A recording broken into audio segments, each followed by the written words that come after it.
그 어떤 목사님은 부흥회 잘하고 다니다가 갑자기 슬금 하다가 사이클 타고 막 국토 종단하고 막 이런 거 하고 지내다가 죽을 병 걸려가지고 죽었어요. 그 강정춘 목사님 교회에서 부흥회도 인도했고 또 뭐 영안이 열려가지고 뭐 예언도 하고 은사도 있던 분인데 이분이 획가닥 돌아가지고 뭐 국토 종단도 좀 하고 좀 놀러 다니고 뭐 그러다 결국은 은퇴 못하고 암병에 걸려서 죽었대요. 그러니까 그분도 돌아보면 참 무서운 얘기고 하지만은 하나님 앞에서 죄가 됐던 거예요. 그분의 행동이. 그럼 다윗은 여러분, 다윗이 이게 뭐가 죄가 될까? 왕이 국민의 인구를 조사하는 거는 잘못된 건 아니에요. 그렇죠? 국민의 인구를 조사하는 게 잘못된 게 아니잖아요. 왜? 호구 조사를 해야 세금도 걷고 또 부역도 나가게 하고 또 군사 나갈 사람들도 정리할 수가 있잖아요. 그죠? 이런 의미인데 왜 24장에 가서 이런 큰일들이 일어났을까? 우리 한번 이 말씀에 대해서 살펴보겠습니다. 자, 사무엘하 24장 1절, 2절 말씀을 합독해 볼게요. 시작. 여호와께서 다시 이스라엘을 향하여 진노하사 그들을 치시려고 다윗을 격동시키사 가서 이스라엘과 유다의 인구를 조사하라 하신지라. 아멘. 이게 이제 역대기에도 이 말씀이 나오는데 역대기의 말씀에서는 사단이 다윗을 책동하여 다윗이 인구조사를 했다 이렇게 표현이 되고 있어요. 근데 사무엘에서는 뭐라고 표현하냐면 하나님이 주관하셨다 그런 거예요. 하나님이 주관했다. 그래서 하나님께서 이스라엘에게 진노한 사건이 있는 거예요. 이스라엘 민족 전체가 하나님 앞에 죄된 모습이 있었던 거예요. 근데 이때 하필 또 다윗이 격동해가지고 인구조사를 했다 이렇게 되는 거예요. 그러니까 이 격동하다가 뭐냐면 이렇게 미혹되다. 올바른 판단을 하지 못하게끔 이렇게 부추긴다. 이런 의미가 있거든요. 그러니까 다윗이 어느 날 딱 궁전에서 다윗 성전에서 다윗 궁전에서 딱 서가지고 온 대륙을 보는 거예요. 온 대륙을 보는데 그 마음이 격동이 돼버리는 거야. 어떻게 격동해? 야, 내가 이룬 나라를 봐라. 야, 내가 이룬 나라를 봐라. 그리고 도처에서 조공이 들어와요. 암몬 족속, 모압 족속 막 블레셋은 완전 괴멸을 시켜버렸고 다윗이 가는 곳마다 승리를 해서 이제 주위 국가에서는 아무도 까불지를 못하고 그냥 곳간에는 금은보화가 풍성하고 돈이 차고 넘치고 그러니까 마음속에 딱 이러는 거야. 야, 내가 이룬 이 세계를 봐라. 이게 천년 만년 갈 것처럼 보이는 거야. 그게 마음이 그렇게 미혹이 돼버리는 거야.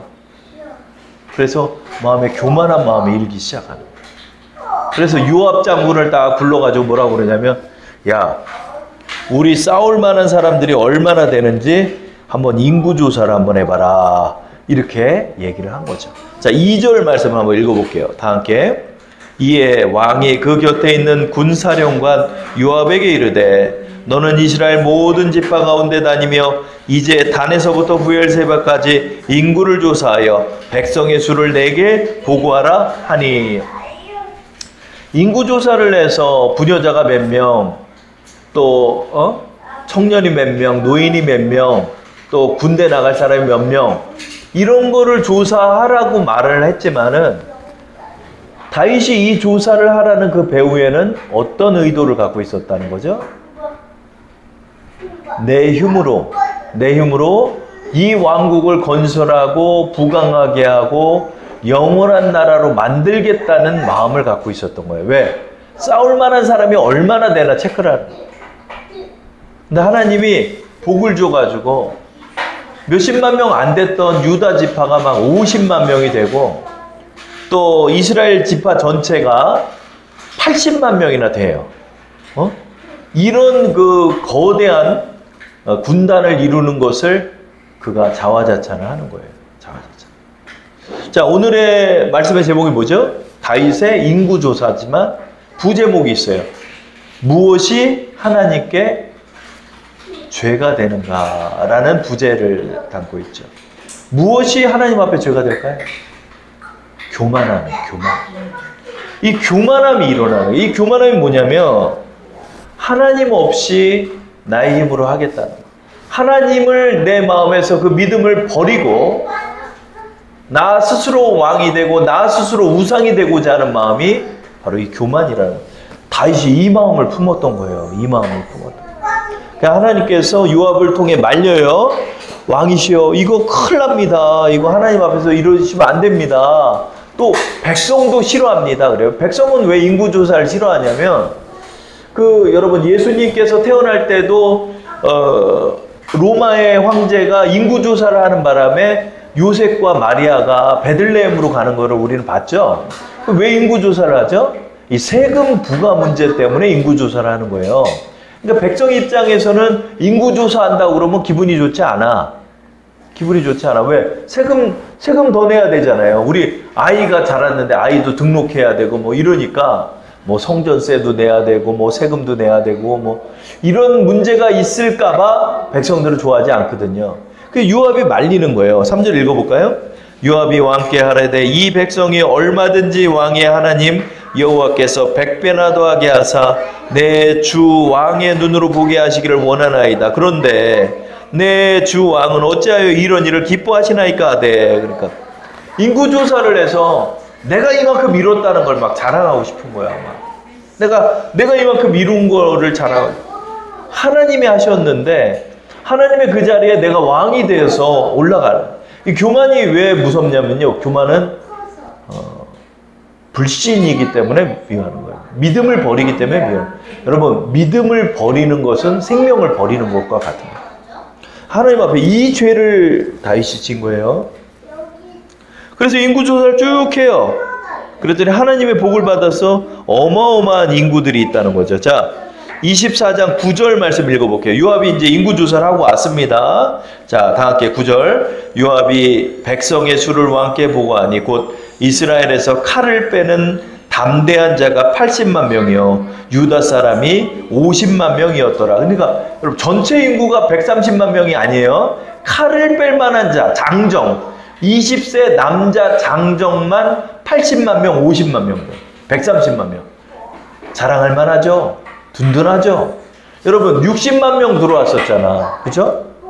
가나안 땅에 들어왔던 사람이 60만 명이었잖아요. 민수기 때 장정이.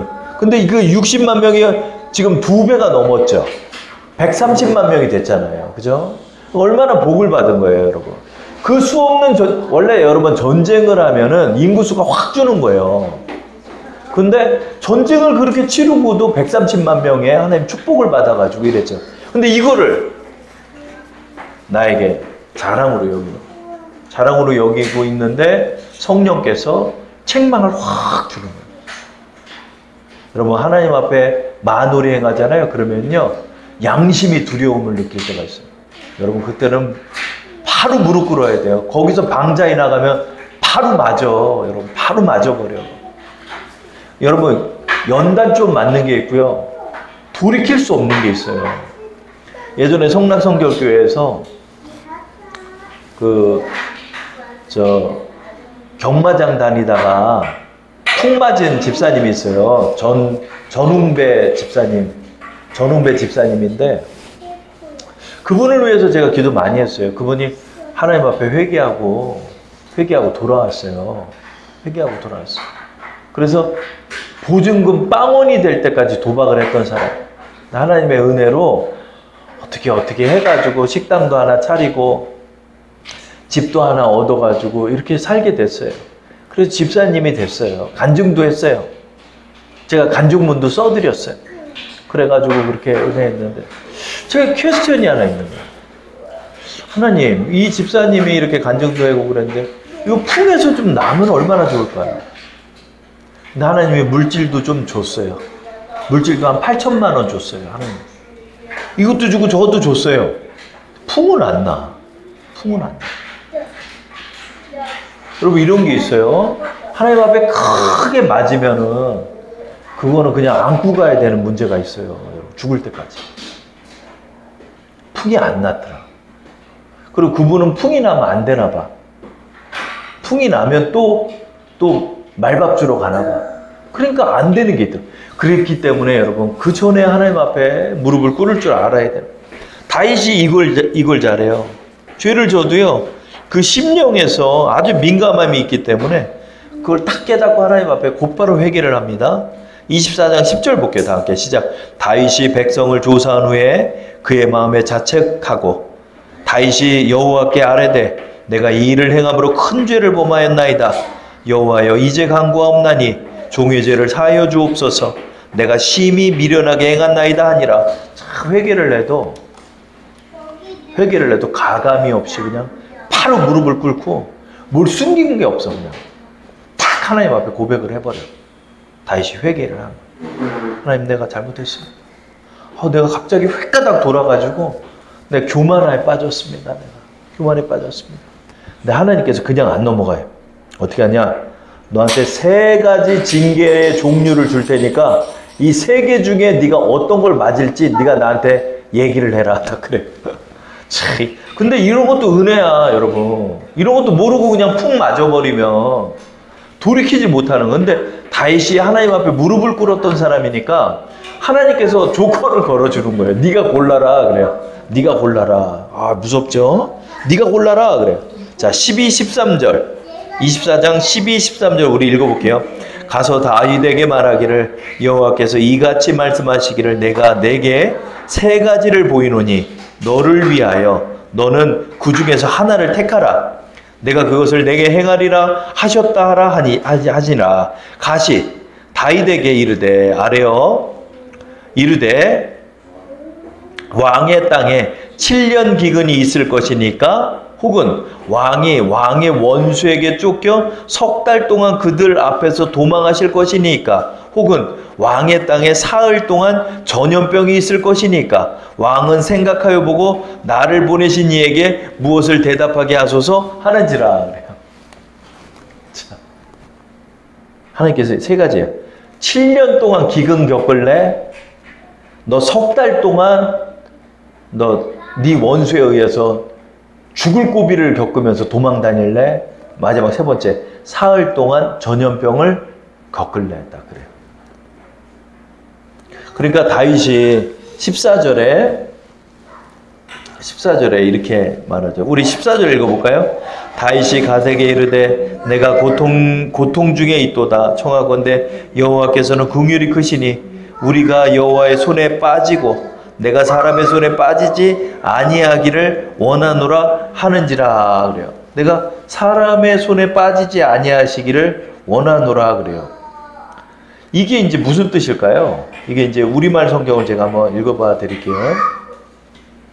사람의 손에 빠지지 않겠습니다. 이렇게 이야기합니다. 그래서 14절이죠. 제가 읽어볼게요. 우리말 성경입니다. 다윗이 갓에게 말했습니다. 정말 괴롭구나. 여호와께서는 긍휼이 크신 분이니 우리가 여호와의 손에 떨어져도 사람의 손에는 떨어지지 않기를 바랄 뿐이다. 그렇죠? 이렇게 얘기를 하는 거예요. 하나님의 긍휼을 구하는 말이죠. 그리고 이제 선택을 하는데 뭘 선택을 할까요? 3번을 선택해요. 사흘 동안 전염병이 있겠습니다. 이렇게 얘기를 한 거예요. 근데 그 파장은 돌이킬 수 없을 만큼 컸어요. 자, 15절 읽어볼게요. 이에 여호와께서 그 아침부터 정하신 때까지 전염병을 이스라엘에게 내리시니 단에서부터 브엘세바까지 백성의 죽은 자가 7만 명이라. 7만 명은 굉장히 많은 거예요. 7만 명이 다 죽었어요. 다윗이 그걸 보면서 뭐라고 그래요? 차라리 나와 내 가정을 쳐주십시오. 차라리 나를 죽여주십시오. 이렇게 처절하게 하나님 앞에 회개를 하고 기도를 해요. 그랬더니 사흘이 지나서 이제 하나님의 재앙이 멈추는 것으로 사무엘하가 끝납니다. 자, 오늘 말씀이 뭐죠? 무엇이 죄가 되나요, 여러분? 하나님 앞에 교만이 행함. 교만. 근데 우리는 이거를 잘못 좀 생각하면, 아니 다윗이 인구조사 좀 한 것 같고 이스라엘 백성은 왜 7만 명이나 죽어야 돼? 이렇게 생각할 수가 있죠. 그렇기 때문에 24장 1절을 봐야 돼요. 24장 1절에 뭐였죠? 여호와께서 다시 이스라엘을 향하여 진노하사. 이스라엘이 여러분 인구조사를 다윗이 했기 때문에 7만 명이 죽었죠. 액면으로 보면. 그러나 그 내부로 들어가 보면 이스라엘도 하나님 앞에 범죄한 게 있었어요. 뭐 우상에 빠졌든 하나님 앞에 의지하지 않았던 죽을 죄가 있었던 거예요. 그러니까 하나님께서 인구조사를 통해 다윗도 치시고 이스라엘 민족도 치신 거예요. 그러나 다 그들이 그들의 죄과에 따라 하나님의 심판을 받았던 거죠. 그렇기 때문에 무서운 거예요, 여러분. 결론을 맺을게요. 여러분, 뭐가 죄가 되죠? 뭐가 죄가 됩니까? 뭐가 죄가 되죠? 하나님을 믿는 믿음에서 떠나고 하나님을 버린 교만의 자리에 섰을 때 이것이 하나님 앞에 죄가 되는 거예요. 우리가 여러분 믿음을 잃어버릴 때, 또 하나님의 영광을 가릴 때, 우리가 청지기로서의 하나님의 사명을 잊어버릴 때, 우리가 배교할 때 이것이 성령을 회방하는 죄가 되는 거예요. 여러분, 근데 다윗이 하나님이 격동하니까 그렇게 됐다고 그러잖아요. 그러니까 여러분, 이 교만은 일순간인 거예요. 그렇게 신앙생활 잘하다가도 교만이 확 들어올 수가 있는 거예요. 그렇기 때문에 언제나 하나님 앞에 겸손히 나가요. 그렇게 나가는 심령이 돼야 되는 거예요. 그래서 내가 하나님 앞에 교만하지는 않았는지, 내가 하나님보다 위에 서지는 않았는지, 내가 나의 힘을 의지하고 나의 힘을 자랑하지는 않았는지, 우리가 그걸 잘 생각해야 돼요. 그렇죠? 그래서 뭐가 잘 안 되고 어려워지는 거는 분명히 하나님 앞에 죄가 된 게 있는 거예요. 그래서 우리가 그걸 좀 기억하면서 하나님 앞에 겸손히 나가도록 해달라고 함께 기도드리겠습니다.